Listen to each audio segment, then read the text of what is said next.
La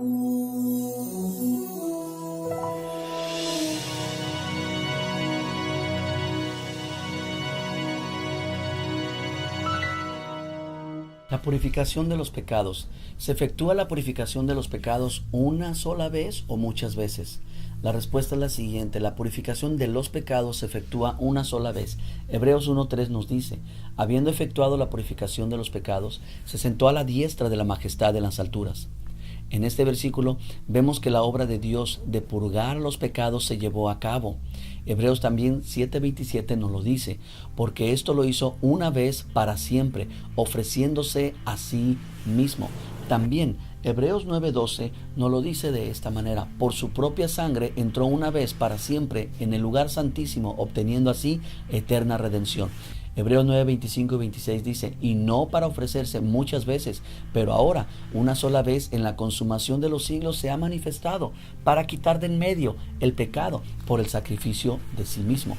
También Hebreos 10 y 12 nos dicen: por esa voluntad somos santificados mediante la ofrenda del cuerpo de Jesucristo, hecha una sola vez para siempre.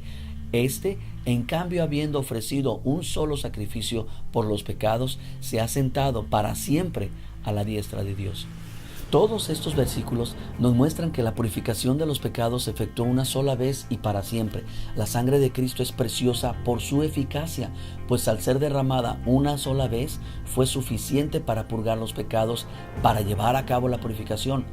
No era así con la sangre de los toros y de los machos cabríos. Hebreos 10:1-4 nos dice: porque la ley nunca puede, por los mismos sacrificios que se ofrecen continuamente año tras año, perfeccionar a los que se acercan. De otra manera, no habrían cesado de ofrecerse, por no tener ya los adoradores, una vez purificadas las conciencias de pecado. Pero en esos sacrificios, año tras año, se hace memoria de los pecados, porque es imposible que la sangre de toros y de machos cabríos quite los pecados.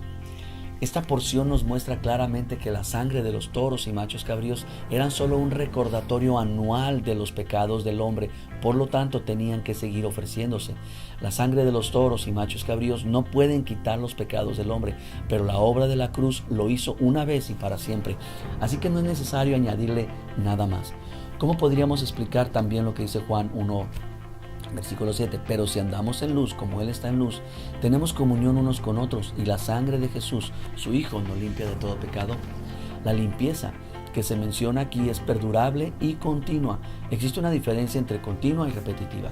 Continua indica que sin interrupción, sin detenerse, mientras que repetitiva denota volver a hacer lo mismo una y otra y muchas veces.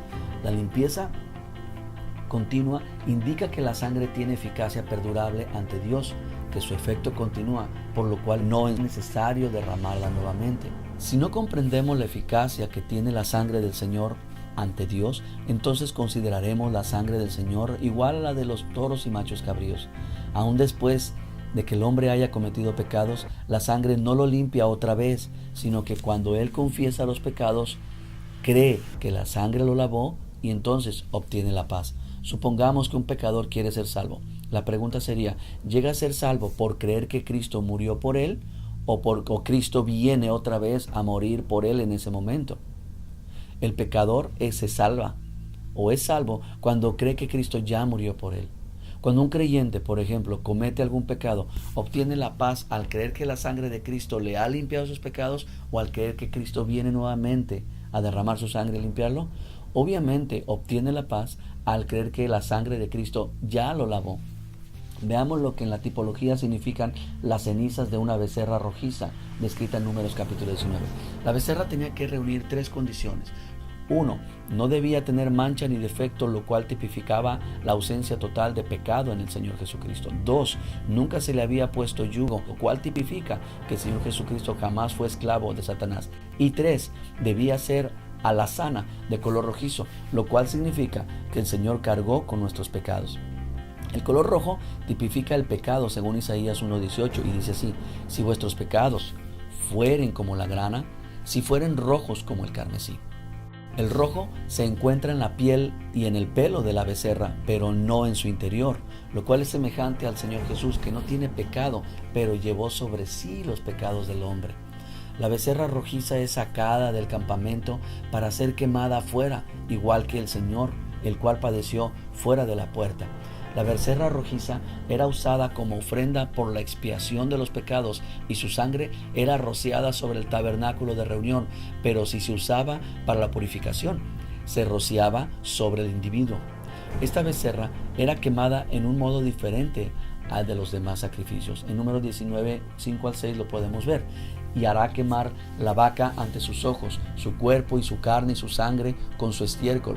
Hará quemar. Luego tomará el sacerdote madera de cedro e hisopo y escarlata y lo echará en medio del fuego en que arde la becerra.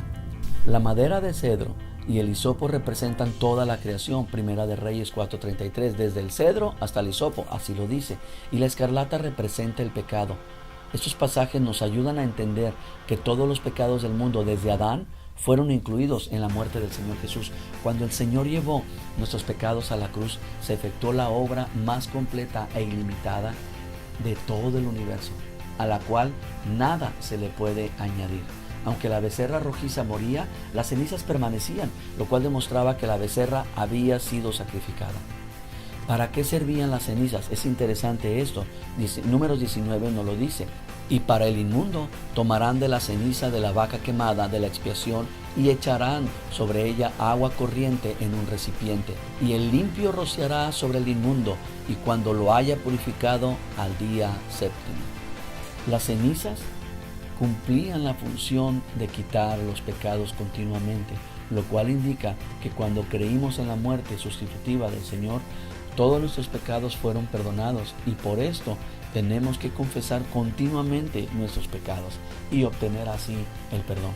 La limpieza que se menciona en 1 de Juan 1:7 y 2 nos dice que corresponde a la acción de las cenizas de la becerra roja. Tengamos presente que si nosotros infortunadamente cometemos pecados, no es necesario que otra vaca alazana sea sacrificada, pues las cenizas de la primera conservan su eficacia delante de Dios. Por lo tanto, concluimos y damos gracias a Dios porque Cristo cargó con todos nuestros pecados en la cruz y no solo pagó nuestras deudas pasadas, sino que Él ha dejado suficientes fondos para pagar todas nuestras deudas futuras. Esta es la obra de Dios y este es el Evangelio.